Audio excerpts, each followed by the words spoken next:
Hey everybody, and welcome back to Better Business, helping you grow. Today we're going to talk about a Vice article that I'm reacting to, written by a guy named Ryan, and the headline is, I tried to get rich off of drop shipping. Here's how it went.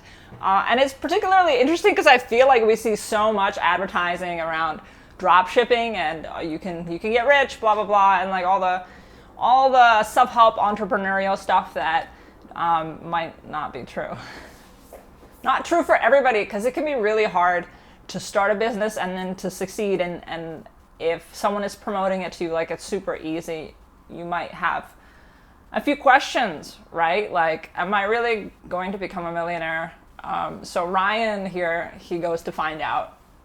And his story is like really average, but also funny at the same time. So he first talks about how all of these influencers are on Instagram and how they are driving a Tesla or a nice BMW i8 or all this stuff. They're promoting their lifestyle first to like hook you in to be like, yes, drop shipping is the way, you know? So he watched some YouTube videos, obviously, to teach him how to do this. Some of them titled How I Made 6,000 Drop Shipping in a Day, How I Make 10,000 a Month. Okay, let's go for it. So first, he has a hard time picking a brand name, but then like, you know, because that seems important, right? Like your brand name, how you're going to be recognized from here on out. And so he picks Doze for like sleeping, because people have a hard time sleeping. So he's decided that his niche is sleep-related product. And he's going to drop ship a 99-cent mask and then sell it for $10. Because he's like, hey, you know, like I'm gonna go for it. Why don't I go all the way and try and sell this silk mask? He doesn't have a hard time like linking to a drop shipper, because how it works is you never hold the product yourself. You don't have to spend any money on the product.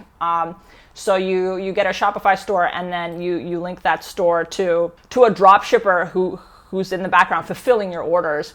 And then all you have to do is marketing, which should be easy, right? Unfortunately, it's not easy for him. It turns out like because he tries to do Facebook marketing, you know, like, oh, we've heard Facebook marketing is the shit. Like, let's go for it. And it doesn't work out. He's trying to sell he's trying to sell eye masks, and the algorithm mistakenly thinks, oh, you're trying to sell face masks, so you're trying to profiteer off of the pandemic, and then they like delist these things automatically, just with like the automated thing. So at that point, he like spends a week trying to get his Facebook account back, and then at some point he tries to get advice from like a professional drop shipper, and the guy's like, no, face masks are not a unique product. This isn't gonna work. Although like his execution on the ad looks good, but he got a bunch of impressions, but zero sales. Every time he tries to sell a product, he just gets zero sales. So the next product he does, which isn't face masks, is, I don't know, some kind of light that shines on your ceiling and pretends that it's the galaxy. Because it's a more techie-oriented, more innovative product. So, and then that one gets a lot more impressions, but still fails as a product. And he finds he has like all this description work to do, all this linking, like all this background work to promote his product. And then for some reason, Facebook deactivates his account because it's suspicious. So he's screwed by Facebook a second time, which is awful, but completely predictable. Like you could see this shit coming. Like if you've been online long enough, you know, okay, sometimes YouTube algorithm catches weird stuff and you're wrongly demonetized. Okay. Apparently Facebook as well is using algorithms, and sometimes it catches stuff it's not supposed to catch. Like a Vice journalist trying to like make a buck. And so in the end, he gives up on it. And he spent like 2 or 3 weeks, and he describes this feeling, which most entrepreneurs know. It's like this feeling of dread when you wake up in the morning and you feel like yesterday you failed, and then you're going to wake up and you're going to do it all over again. And you're just going to spend more time failing today on new and interesting ways. So completely relatable article. And not surprising that dropshipping isn't an overnight get-rich-quick sensation. Otherwise, everyone would be a dropshipper. But it's not that easy, especially people say like you get bad reviews because when your product is shipping in from China and in the middle of a pandemic, if it takes a month or 2 months for your product to get to the customer, they're mad. They're like, I ordered this a month ago. I ordered this 2 months ago. What's going on? You're a bad seller. That's what it is. So that's another thing.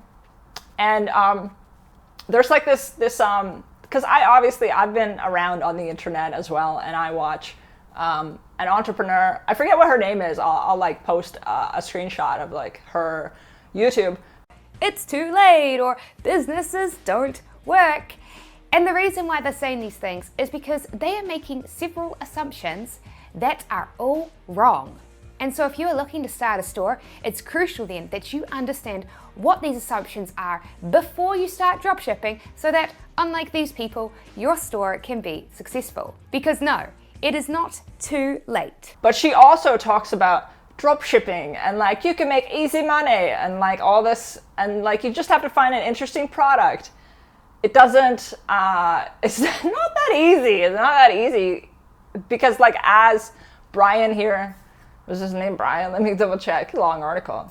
Ryan. As Ryan says, like the dropshipping market is oversaturated. And the one thing you learn in business is you don't want tons and tons of competition. You want less competition. You want a moat around your business so that your competitors can't climb into your castle and take over. And if there's no moat, as it seems there isn't in dropshipping, good luck. Good luck, because it's extremely competitive. And as competition rises, unfortunately, your profit margin declines. It goes down because anyone can get in, they can undercut you. I mean, that's what, like, why do you think restaurants aren't that profitable? It's one of the easier businesses to start, right? And so where are you competitive? You just work your employees harder, or you sell your food for cheaper, or some ridiculous thing like that. And that's why it's hard to be competitive. Because if the barrier to entry is low, as it is for apparently dropshipping, then what you resort to is selling dropshipping classes instead of actually becoming a millionaire by dropshipping. So that's our verdict on dropshipping. And that's it for today. Hope you enjoyed this episode of Better Business. Ryan wrote a really cool article. I recommend that you check it out. Link in the description. I want him to get credit for all the work he put in to me being able to react to it. So thank you for that, Ryan. And have a great day. Check out my other YouTube channel about watches called Watch It, where I have 100 subscribers. I appreciate every single subscriber, but 100 subscribers is not a lot. Anyway, talk to you soon. Have a great day, and enjoy this edutainment episode. Bye, guys.